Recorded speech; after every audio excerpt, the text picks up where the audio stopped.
Assalamualaikum warahmatullahi wabarakatuh.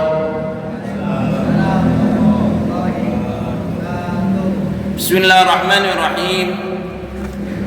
Alhamdulillahi rabbil alamin.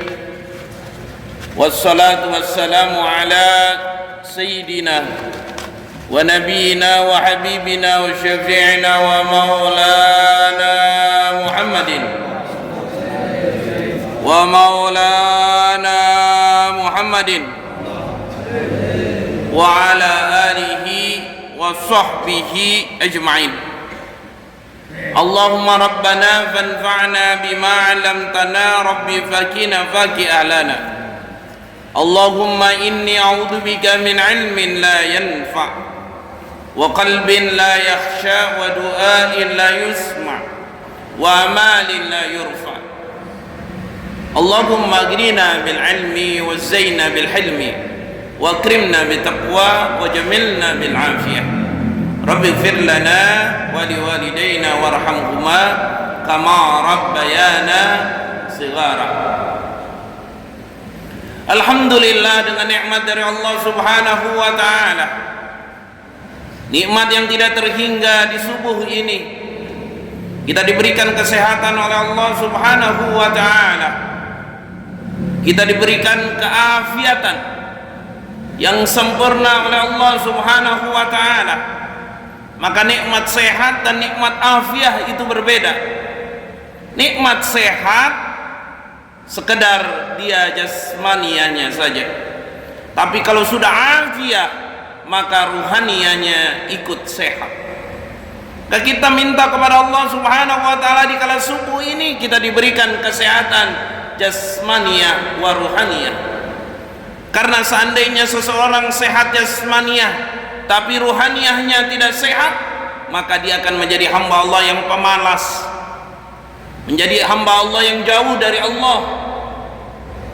Atau sebaliknya, kita minta kepada Allah ruhaniyah kita sehat, jasmaniyah kita tidak sehat, maka kita menjadi orang yang berpenyakit. Maka kita minta kepada Allah Subhanahu wa taala tidak hanya sehat, nikmat sehat, akan tetapi nikmat afiah, agar kita mendapatkan kenikmatan di dalam hidup secara jasmaniyah wa ruhaniyah. Dan alhamdulillah kita bisa berkumpul di rumah Allah, di masjid ini dalam rangka beribadah kepada Allah. Mudah-mudahan ibadah kita diterima oleh Allah Subhanahu wa taala. Setiap langkah kita ke majlis ini mudah-mudahan menjadi doa yang diijabah. Setiap langkah kita, doa kita ini mudah-mudahan menjadi ampunan dosa dari Allah Subhanahu wa taala. Salawat serta salam semoga tercurah kepada junjungan kita, baginda besar Nabiuna wa Habibuna Syafi'una wa Maulana Muhammad. Ya Rasulullah, salamun alaik ya rafi'a syani wa darajin. Rasulullah, salamun alaik ya rafi'a syani wa darajin. Adfatan ya jiratal alami ya wahailal judi wal karami.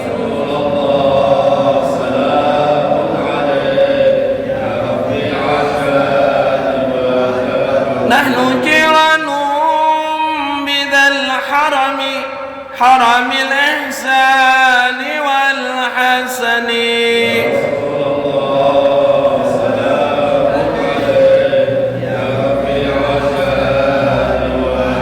Nahnu min qaumin bihi sakanu wa bihi min khawfihim aminu.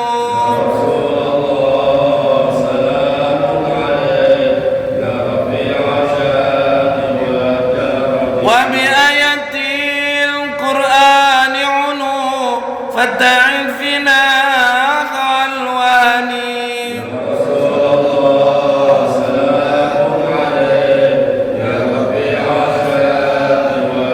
تعرف المدح وتعرفنا والصفا والبيت يعلفنا.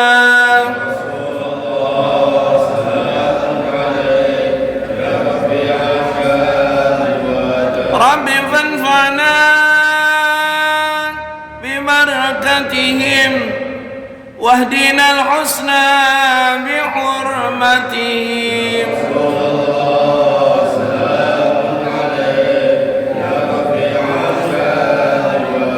رب فانفعنا ببركتهم واهدنا الحسنى بحرمتهم.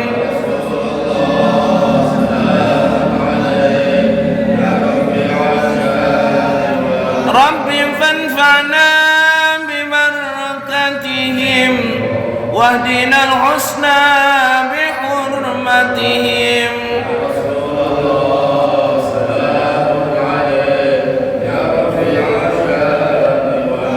وامتنا في طريقتهم ومعافاة من الفتن.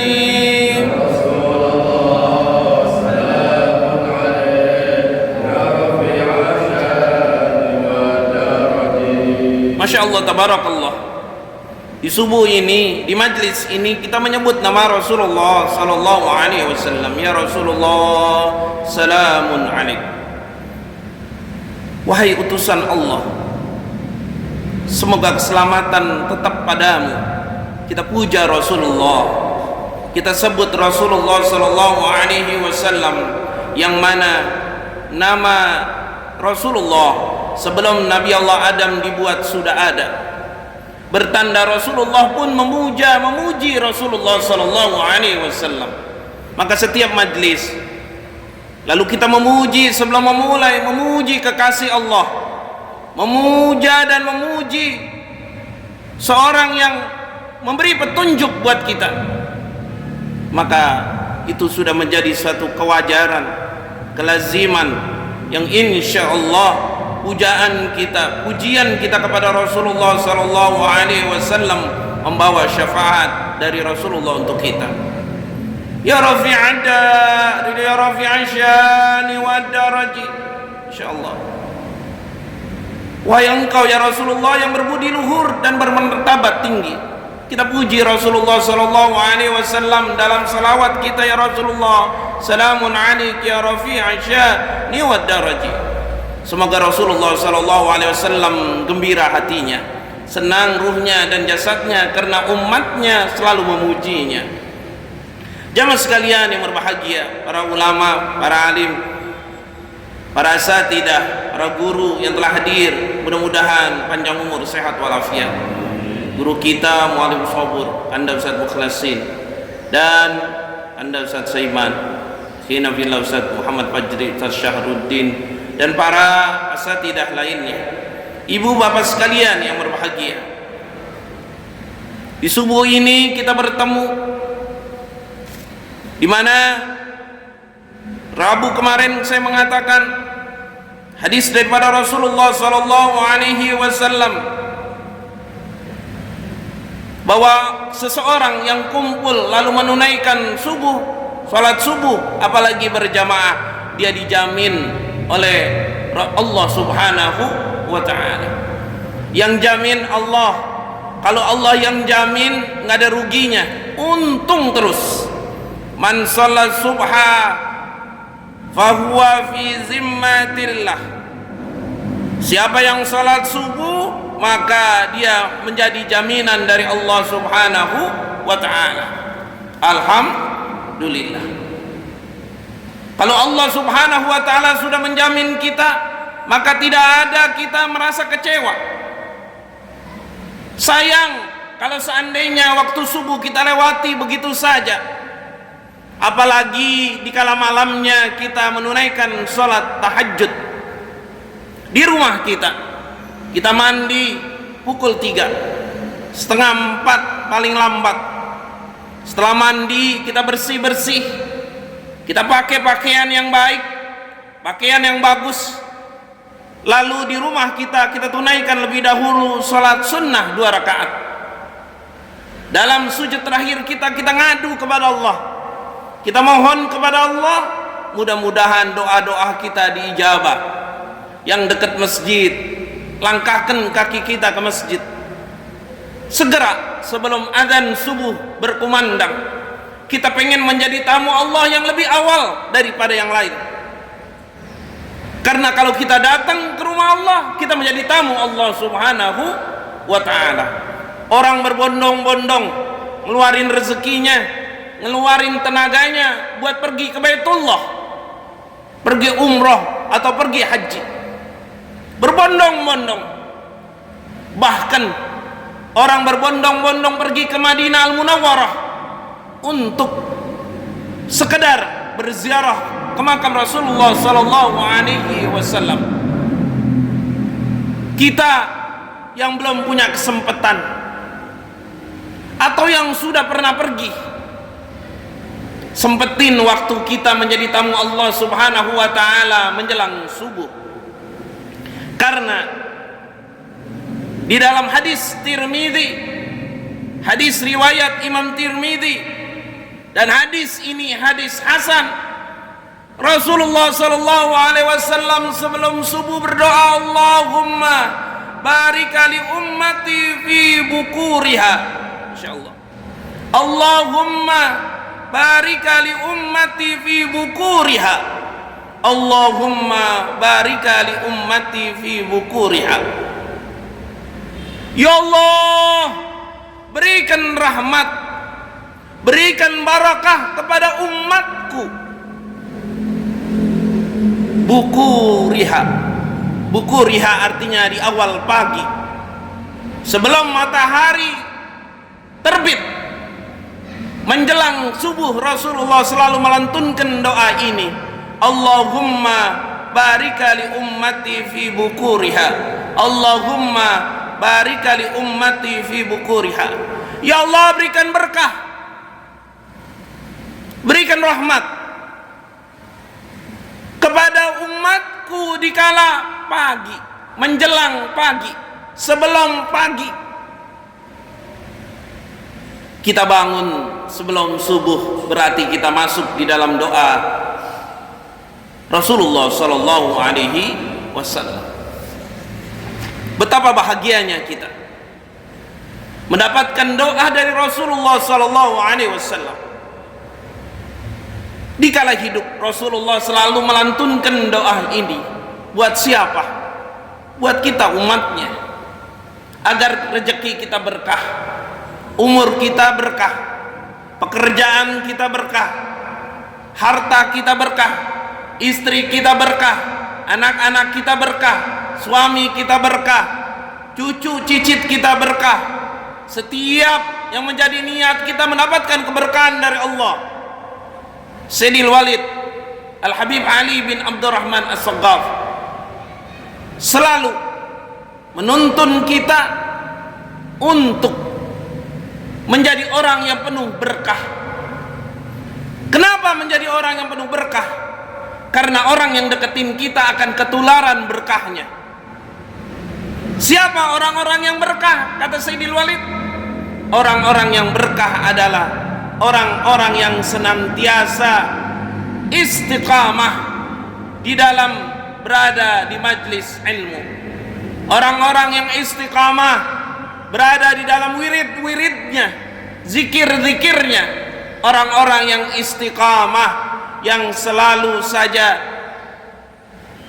mencapai derajat tingginya lewat salat, ibadah, takwa kepada Allah Subhanahu wa ta'ala. Berkah itu nggak mesti banyak, Pak. Berkah itu nggak mesti berlimpah. Sedikit saja keberkahan diberikan oleh Allah Subhanahu wa ta'ala kepada kita, maka rezeki kita jadi cukup. Sedikit saja keberkahan dari Allah Subhanahu wa ta'ala dilimpahkan pada umur kita, maka umur kita jadi orang yang taat patuh kepada Allah. Sedikit saja keberkahan lewat pekerjaan yang diberikan oleh Allah Subhanahu wa ta'ala, keberkahan itu di dalam pekerjaan kita, maka pekerjaan itu akan selesai baik, bagus. Sedikit saja keberkahan turun dari Allah Subhanahu wa ta'ala, maka akan menimbulkan kebaikan dan keuntungan dan keberuntungan. Maka Rasulullah sallallahu alaihi wasallam selalu memanjatkan doa sebelum subuh, maka kita raih doa itu. Sebelum subuh kita udah bangun, karena kita tahu sekarang bahwa ada doa Rasulullah sallallahu alaihi wasallam yang senantiasa dipanjatkan oleh Rasulullah. Allahumma barik li ummati fi bukuriha. Betapa bahagia kita salah satu menjadi manusia yang mendapatkan doa Rasulullah sallallahu alaihi wasallam. Kita baca salawat rajin, alhamdulillah, itu perintah Allah.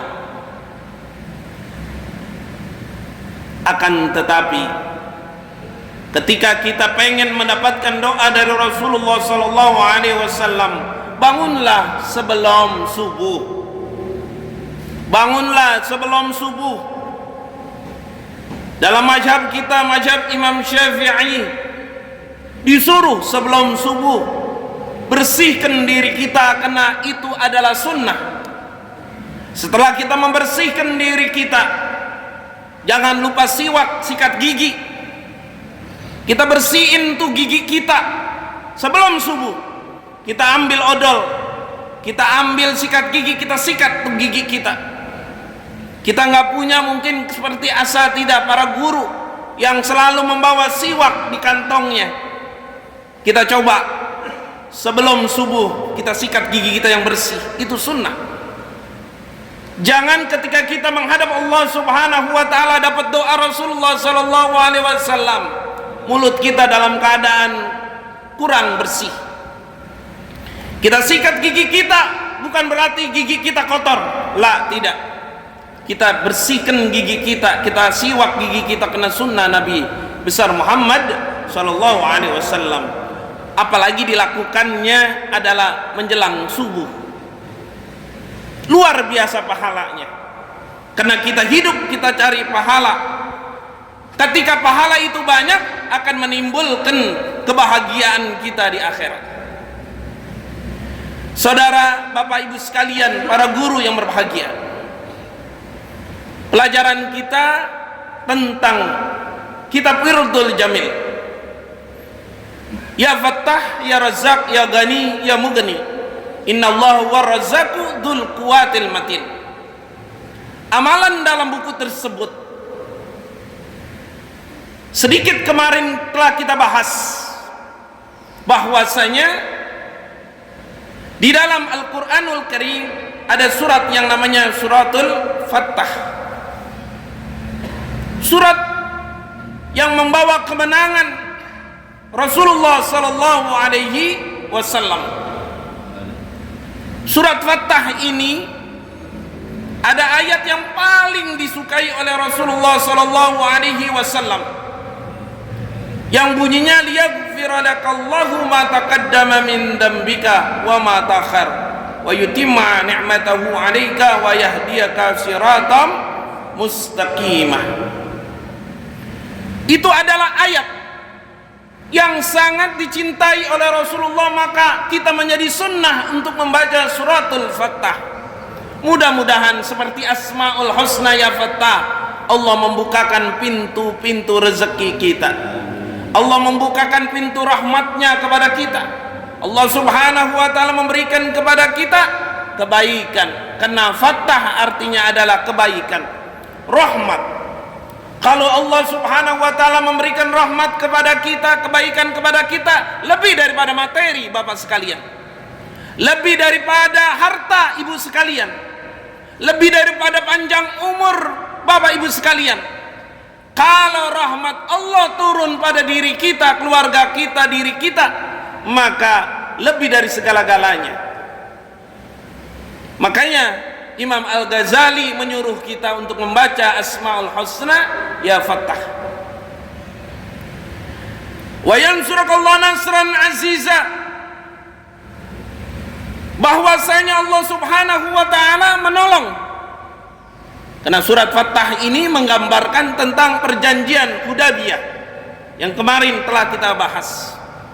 Perjanjian di mana ketika itu Rasulullah sallallahu alaihi wasallam ingin pergi untuk menunaikan umrah. Rasulullah tidak diizinkan oleh kafir Quraisy masuk ke dalam kota Mekah. Dijaga karena desas-desusnya Rasulullah membawa pasukan sekitar 1.400 orang, dikira untuk menyerang daripada kaum Mekah, kafir Quraisy pada waktu itu. Maka ketika dijaga Rasulullah lalu berdamai, terjadilah perjanjian Hudaybiyah, lalu turunlah ayat ini untuk menguatkan umat Islam agar tenang. Karena perjanjian, di dalam perjanjian itu antara kafir Quraisy dengan Rasulullah, perjanjiannya merugikan daripada umat Islam, tapi Rasulullah tetap bersabar. Makanya di dalam ayat itu dikatakan huwallazi anzala as-sakinata fi qulubil mu'minina liyazdadu imanan ma'a imanihim walillahi junudus samawati wal ard wa kana Allahu aliman hakima. Ayat itu menjelaskan bahwa tenang, Allah akan memberikan sakinah, ketenangan, kemenangan, kebaikan kepada umat Islam. Bayangin Pak, selama kurang lebih 3 tahun Rasulullah nggak boleh berumrah, padahal antara Madinah dengan Mekah itu sangat dekat, dilarang oleh kafir Quraisy. Kalaupun ada yang mau masuk, cuma 3 hari ngerjain manasik umroh, cuma 3 hari.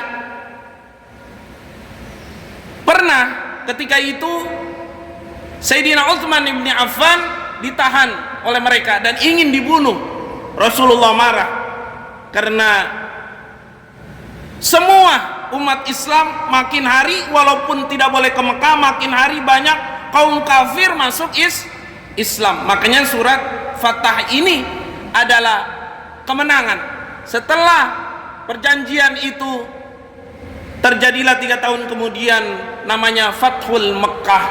Rasulullah sallallahu alaihi wasallam menguasai kota Mekkah. Jamaah sekalian yang berbahagia, kemarin pula kita telah membahas tentang kaum Madyan yang mana dibukakan pintu rahmat oleh Allah tapi disia-siakan. Kaum Madyan ini adalah kaum yang selalu saja dia menentang Allah, kaum yang diberikan kesuburan tanahnya, kaya, hebat, semuanya pekerja yang ulung, semua pedagang yang ulung, para pedagang-pedagang besar, saudagar-saudagar besar dari kaum Madyan. Padahal Allah udah membukakan, ya Fattah, buka di rezekinya, buka umurnya yang panjang-panjang mereka. Tapi mereka mengkhianati dengan cara, salah satunya adalah mereka ngurangin takeran. Takerannya dikurangin. Hati-hati para pedagang, hati-hati para pembisnis, nyalo-nyaloin tanah, nyalo-nyaloin barang, nyalo-nyaloin mobil, motor. Kalau ngambilnya kebanyakan ngerugiin orang, itu termasuk ngurangin takeran.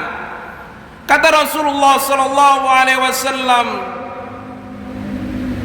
ufu kaila wal mizan. Ufu artinya sempurnakanlah, penuhilah dengan adil al kaila, takeran kalian, mud kalian. Janganlah kita rugiin orang. Kita kerja digaji sama orang, digaji sama bos kita, walaupun dia nggak ada, kerja kita mudu baik.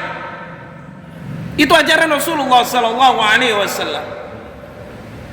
Jangan begitu ada bos kita kerja cari perhatian, caper kalau kata orang sekarang, getap banget, rajin banget.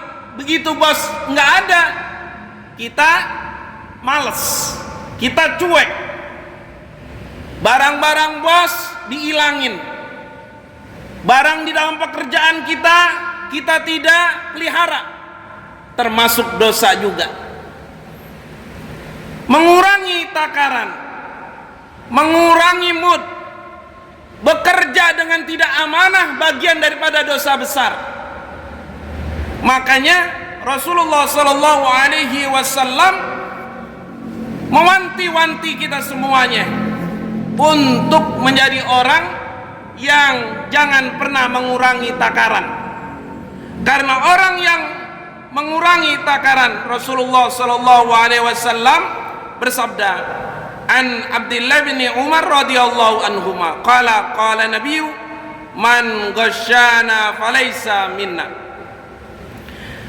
Hadis dari Abdullah bin Umar radhiyallahu anhuma. Makanya dikatakan anhuma karena ada dua orang di situ. Ada Abdullah dan ada ayahnya Umar radhiyallahu anhuma. Kalau satu namanya anhu. Barang siapa yang menipu, kata Rasulullah, maka ia bukan dari golongan kami. Nauzubillah summa nauzubillah min zalik. Ini kaum Madian nipu banget tuh. Nipu banget tuh kaum Madian. Akhirnya Allah kirimin banjir badang. Badang apa bandang? Hah? Padang, hah? Bandang ya. Banjir bandang. Dikirimin banjir bandang karena dia sering nipu orang. Padahal orang-orang kaya tapi nipu, zalimin orang, dagang. Sampai-sampai Rasulullah sallallahu alaihi wasallam pernah lihat itu ada orang jualan kurma. Rasulullah lihat kurmanya yang baik, yang bagus sama yang busuk dicampur. Ada nggak kayak gitu tuh? Jeruk yang kagak manis sama yang manis dicampur. Saya pernah beli, harga dari jauh, kita naik motor, naik mobil, lihat harganya 15.000. Nyampe tukang dagangnya, bukan Pak, yang ini yang 15.000 nih, yang udah pada layu. Yang kagak layu Pak, ini harganya 25. Seharusnya dipisahin harga yang kurang baik, kurang bagus buah ini 15.000, yang bagus harganya 25.000. Kita mudah terus terang karena Rasulullah marah. Rasulullah SAW marah ketika ada orang jualan korma, antara yang korma busuk sama korma yang bagus dicampur. Seharusnya kata Rasulullah pisahin, yang bagus sebelah kanan, yang tidak bagus sebelah kiri. Hati-hati kita, kena banjir bandang nanti kita tuh pedagang kalau nipu tuh. Nauzubillah summa nauzubillah min zalik. Jamaah sekalian yang berbahagia, kemarin udah kita bahas, sekarang kita membahas Ya Razzaq. Ya Razzaq adalah kalimat yang artinya Allah maha memberi rezeki.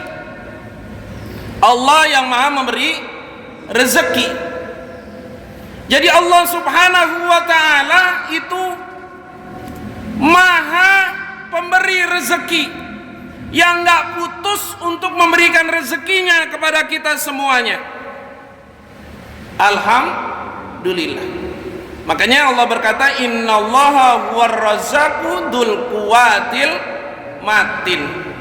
Innallaha, sesungguhnya Allah, huwa, dialah semata, ar-razzaq, yang maha memberi rezeki, dzul quwwati, pemilik kekuatan, al-matin, yang sangat kuat.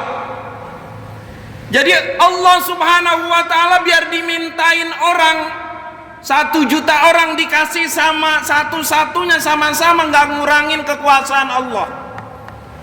Makanya Ar-Razzaq ini digambarkan oleh Imam Al-Ghazali, orang-orang yang biasa membaca Ar-Razzaq dia akan diberikan rezeki yang nggak akan kurang-kurang rezekinya dari Allah subhanahu wa ta'ala, yang nggak bakal sengsara orang itu mendapatkan rezeki. Mengapa?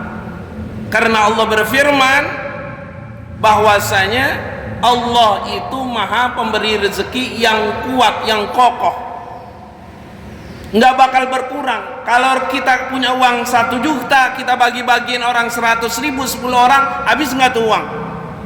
Habis. Tapi Allah enggak. Allah nggak pernah habis rezekinya. Wa ma min dabatin fil ardi illa 'alallahi rizquha. Tidak ada satu makhluk bergerak pun di atas bumi melainkan menjadi tanggungan Allah dalam rezekinya. Tidak ada makhluk yang bergerak. Wa ma min dabbatin, tidak ada satu makhluk yang bergerak pun gitu. Cacing bergerak enggak? Selagi dia masih bergerak, diberikan rezeki oleh Allah Subhanahu wa taala. Kutu di pala kita aja itu masih hidup, Pak. Kutu. Emang kita kasih makan tuh kutu? Hidup. Kalau kita lihat kekuasaan Allah Subhanahu wa taala, ini di tangan kita ini ada bakteri, Pak. Yang kalau kita teliti, ini bakteri banyak banget, Pak. Siapa yang kasih makan bakteri ini yang jumlahnya jutaan di tangan kita? Kalau bukan Allah Subhanahu wa ta'ala. Makanya kalau kita mau makan, disunahkan kita cuci tangan untuk ngebersihin bakteri yang kita tidak lihat. Ini sunnah Nabi. Lah kalau kita pas nggak cuci tangan, nggak bersih tangannya, terus bakteri hidup, dia makan kulit kita. Lah tidak, Allah yang memberikan makan. Kalau dia makan kulit kita, habis, Pak, kulit kita. Jutaan ada yang di tangan kita nih bakteri. Kutu itu, Pak, telur kutu. Sekali nelorin kutu di kepala kita itu 1000 telur. Lah kalau kita yang ngasih makan, pala kita habis, Pak. Makanya kata Allah, wa ma min dabbatin fil ardi illa 'alallahi rizquha. Bahwasanya Allah Subhanahu wa taala tidak ada satupun makhluk bergerak di atas bumi, kata Allah, melainkan menjadi tanggungan Allah rezekinya. Ntar kita meninggal dunia, Pak. Begitu kita meninggal dunia, tubuh kita itu ditanam di alam kubur. Hancur, Pak, badan kita. Kecuali orang-orang yang dipilih oleh Allah Subhanahu wa taala untuk tetap utuh badannya. Mudah-mudahan kita termasuk. Amin ya rabbal alamin. Disisain itu oleh Allah yang tidak bisa dimakan, yang tidak bisa dihancurkan oleh makhluk-makhluk yang ada di dalam tanah, yaitu tulang belakang kita yang kecil dekat pantat. Bahasa kitanya apa ya? Ekor, tunggir, ya. Nah itu yang nggak bakal hancur. Itulah nanti yang dibuat oleh Allah persis kita lagi di dunia ini. Jadi tubuh kita ini punya apa tuh di dalam harddisk. Harddisk nggak ngerti bapak-bapak ya, bukan harddisk. Punya apa, Pak Jri? Yang mana walaupun tubuh kita hancur, badan kita tumbuh lagi. Ada jenggotnya seperti jenggot kita, ada matanya seperti mata kita, ada mulutnya seperti mulut kita. Dibuat lagi tuh. Ya coba aja ke kuburan. Ada Bang Rasul nggak nih? Gali tuh kuburan, kalau nggak ada apa-apa, itu biasanya masih tersisa. Itu bagian tulang ekor kita yang kecil banget, yang manusia nggak bisa lihat. Tapi malaikat lihat, nanti disimpan sama malaikat. Saya punya jamaah, Bapak Ibu sekalian, ini alam barzah nyata. Saya tambah yakin, dia ini sudah kira-kira 20 tahun gak punya anak, menikah. Lalu orang kaya, dia datang berdua sama suaminya ke Amerika, Pak. Dia cerita tuh kepada saya, ini anaknya kembar 2. Ini anak kembar nih Alhamdulillah ya, saya bilang. Oh bukan Ustadz, itu ada caranya, karena kami ini nggak bisa melahirkan, saya nggak bisa. Gimana caranya? Pergi ke Amerika. Pergi di Amerika, nanti spermanya itu suami itu dikeluarin, ditaruh di satu tempat, mau punya anak berapa tinggal ngomong sama itu lab. Harga satu anak itu 10 miliar, dia bilang. Mahal banget bikin anak 10 miliar. Coba Allah tuh maha hebat, kita kagak bayar. Pak Jeri punya anak berapa Jeri? 3. Bayar nggak sama Allah 10 miliar satu anak? Suruh bayar, mati diri kamu. Kita punya anak nggak pakai bayar. Ini ada orang bayar satu anak 10 miliar. Ini bukan cerita bohong, ini cerita bener. Dan dia sperma itu yang udah diproses dimasukkan ke dalam rahim istrinya. Jadi memang benar anaknya, namanya bayi tabung. Benar-benar anaknya dimasukkan rahim sperma itu ke rahim istrinya yang nggak bisa hamil. Memproseslah lewat obat, lewat segala macam jadi hamil tanpa bersetubuh, Pak. Hebat ya manusia tuh, tanpa bersetubuh dimasukin pakai alat. Begitu dimasukin pakai alat, dia hamil, pulanglah ke Indonesia, Pak. Nah nanti kalau suaminya mati, kan misalnya hidup tuh, anaknya udah mulai dewasa, suaminya mati nih, itu sperma suaminya masih disimpan di sana, Pak. Itu ibu, itu istri yang mau punya anak lagi tinggal balik ke sana, suaminya udah nggak ada, udah mati, ya. Tapi spermanya disimpan. Disimpan, tinggal mau ngomong mau punya anak berapa lagi. Kecanggihan manusia lebih canggih Allah. Tanda itu manusia bikin alat itu hingga orang hamil tanpa lewat persetubuhan, itu nanti kita, alat kita yang kita katanya udah mati, udah meninggal dunia, alat kita yang namanya tulang ekor kecil itu nanti akan diberikan oleh Allah cuman innama amruhu idza arada syai'an ayyaqula lahu kun fayakun, maka jadilah. Tarik lagi kumisnya, matanya nggak ketuker. Ini Nabi Allah Ibrahim bingung, bisa emang Allah kayak begitu? Nabi Ibrahim loh, apalagi kita. Nabi Ibrahim seorang Khalilullah. Lalu Nabi Ibrahim diwahyukan oleh Allah, wahai Ibrahim, pergi engkau ke laut. Pergilah Nabi Ibrahim ke laut, Pak. Sampai di laut, wahai Ibrahim, ambil 2 burung dengan berbeda jenis. Yang satu burung merpati, yang satu burung beo. Beda nggak, Bang? Beda kan ya?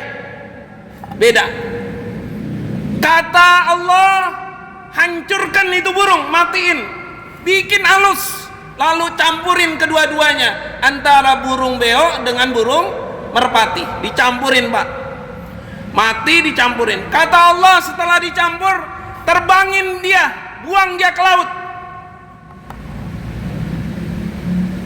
Setelah dibuang ke laut, lalu innama amruhu idza arada syai'an ayyakula lahu kun fayakun, maka burung itu akan balik sayapnya ke burung merpati, sayapnya beo balik ke burung beo, mulutnya burung beo akan balik ke burung beo, mulutnya merpati akan balik ke merpati, kakinya akan balik kepada burung masing-masing. Lalu burung itu terbang kembali. Sujud Nabi Allah Ibrahim alaihi salatu wassalam. Subhanallah walhamdulillah wala ilaha illallah wallahu akbar. Nggak hanya terjadi kepada Nabi Allah Ibrahim, Pak. Nabi Allah Daud juga pernah nanya kepada Allah, bagaimana engkau memberikan rezeki ya Allah? Tadi kan kata Allah, innallaha huwa razzaqu dzul quwwatil matin. Kita nih harus tambah yakin. Nabi aja masih ragu tuh kadang-kadang. Kata Allah mewahyukan ke Nabi Allah Daud alaihi salatu wassalam, jalan engkau ke hutan. Sampai di tengah hutan kata Allah berhenti. Tentunya lewat malaikat Jibril, pemberi wahyu. Berhenti, di depan engkau ada batok, atau batok itu apa ya? Ada satu tempat kayak kelapa, terus dibelah, terus yang tua itu terus ada apa, jadi apa itu dia? Tempurung. Nah, tempurung yang paling tepat. Iya, tempurung. Ada tempurung, kau angkat tempurung itu.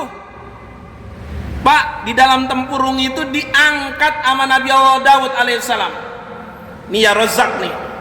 Makanya nggak perlu kita khawatir sama rezeki. Pasti dapat kita rezeki. Mau apa? Mobil, motor, rumah, apa? Asal yakin kepada Allah lewat usaha. Usaha itu Pak, 30% Pak yang bikin berhasil. 70%-nya doa. Tawakal kepada Allah Subhanahu wa ta'ala. Dibuka ada kodok Pak. Begitu dibuka ada kodok, Nabi Daud tanya, wahai kodok, udah berapa lama engkau di tempurung ini, dalam tempurung ini? Kata kodok, udah 4.000 tahun. Ya Allah, lama nggak Pak? 4.000 tahun. Engkau berada di dalam tempurung 4.000 tahun. Makanya kita jangan khawatir sama rezeki. Lau tawakkaltum ala Allahi haqqa tawakkulihi laruziqtum kama tarzuqut tayru. Masya Allah. Jika kalian bertawakal kepada aku, begitu, maka engkau akan melihat seperti burung yang perginya lapar, pulangnya kenyang. Itu kodok di dalam tempurung 4.000 tahun. Siapa yang kasih makan? Apa makanannya? Apakah engkau keluar kalau mau makan? Lah, tidak. Apakah ada yang ngirimin makanan? Ada. Dari mana lewatnya? Enggak dari mana-mana. Tempurung. Aku bertawakal kepada Allah bahwa yang memberikan rezeki Allah. Aku tidak tahu tiba-tiba itu di dalam tempurung ada makanan yang aku sukai. Persis terjadi kepada Siti Maryam. Kenal Siti Maryam? Persis terjadi kepada Siti Maryam. Ayahnya selalu lihat, kok ada itu. Siti Maryam selalu kenyang, ada buah anggur, buah kurma. Dan anehnya dalam Quran dikatakan buah itu berbuah kalau musim panas, dia berbuah di musim dingin. Kalau musim dingin, dia berbuahnya seperti musim panas. Masya Allah. Ya Razak, maka di tempat ini, di masjid, kita jangan khawatir lagi tentang rezeki kepada Allah Subhanahu wa ta'ala. Karena kalau kita khawatir, rezeki akan dikurangi oleh Allah dan kita menjadi orang yang rugi. Yakinlah bahwa setiap rezeki sudah diatur, sudah diberikan oleh Allah Subhanahu wa ta'ala. Mudah-mudahan majelis kita mendapatkan keberkahan, keafiatan dunia wal akhirah, dan insyaallah kita termasuk menjadi hamba Allah Subhanahu wa ta'ala yang istiqamah. Kiramil Fatihah. Ustaz Saiman.